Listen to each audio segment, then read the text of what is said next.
Hi, I'm Rob from HopZine. Thanks for joining me for another video beer review. This time we've got 2 cans of beer from Bullhouse Brew Co in Belfast, Northern Ireland. We've got Frank the Dank, a 6.7% ABV West Coast IPA, and there's No Time, which is a 7.5% ABV Grapefruit double IPA. So let's get this open into a glass and see what we've got. Had a couple of beers from these guys. Very good, very solid. Good prices on these as well.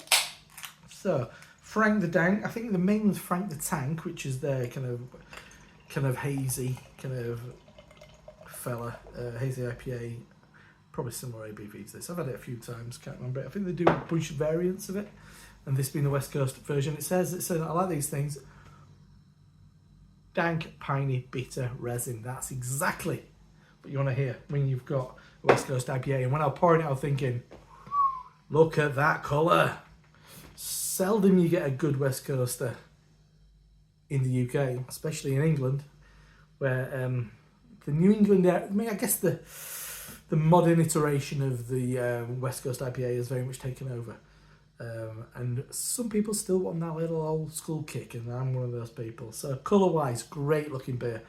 A rich orange, amber coloured beer. Haze for days. Back in the days when that's all you had. That's back in the day. All we had were Haze for days. We didn't have Unclear for years. Mercury for months. Didn't have any of them. This was as hazy as it got. A little bit of protein haze. A bit of chill haze maybe. Head. Film was slightly off white head. Smell and sniff. Let's check out the aroma. Orange cordial.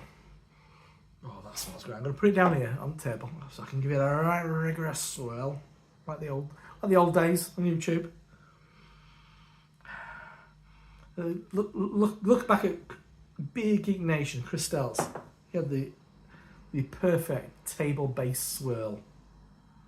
Yeah, that smells great.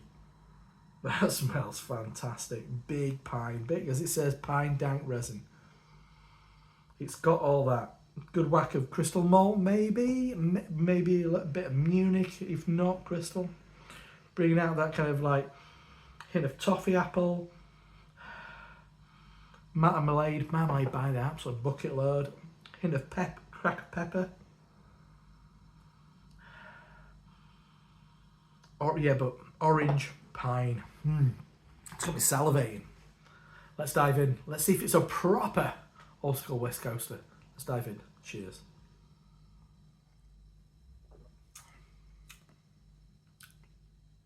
If anybody's looking for a nice West Coast old school hit, try this. Hitting all the right notes. Yeah. Once again, it's fucking doing what it says on the tin, literally. Dank, piney, resin. Good amount of bitterness. Could it be more bitter? Yeah, I'd say yes. But it's got another nice kick of bitterness. Resin, marmalade, hint of toffee, orange peel. Yeah, I think they've done an absolute cracking job on this. It's big, piney notes, fresh, zesty citrus. Lovely malt backbone to it. I think we've done a corking job with that. Absolutely love it. So, next up, fresh glass. There's No Time, which is a 7.5, so lowish for a West Coast, for a double IPA, but with grapefruit, citra. It looks like as well because it says citra. So I can.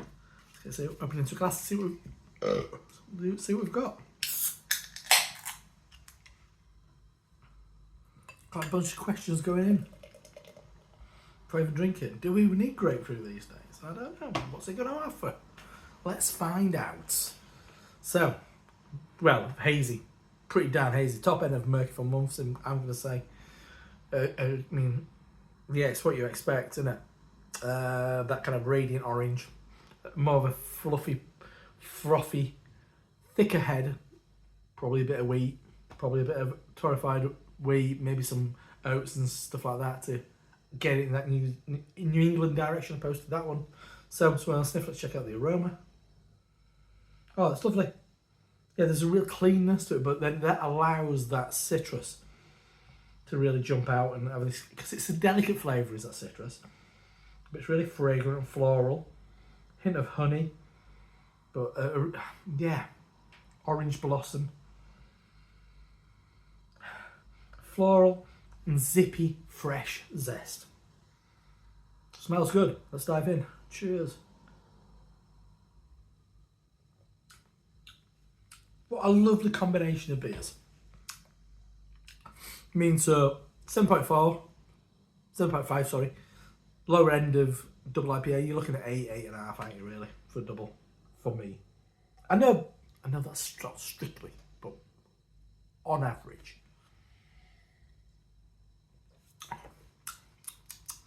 Yeah, it's quite clean, crisp, allows that kind of vitamin C tablet zip of kind of citrus, orange, kind of to jump out. Grapefruits, bringing a nice tingle of bite, sharpness, acidity, bitterness, floral, fragrant. Not much of a malt backbone to speak of.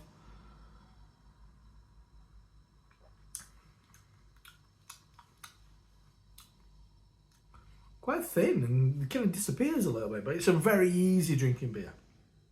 Fragrant, subtle, fresh. It's nice.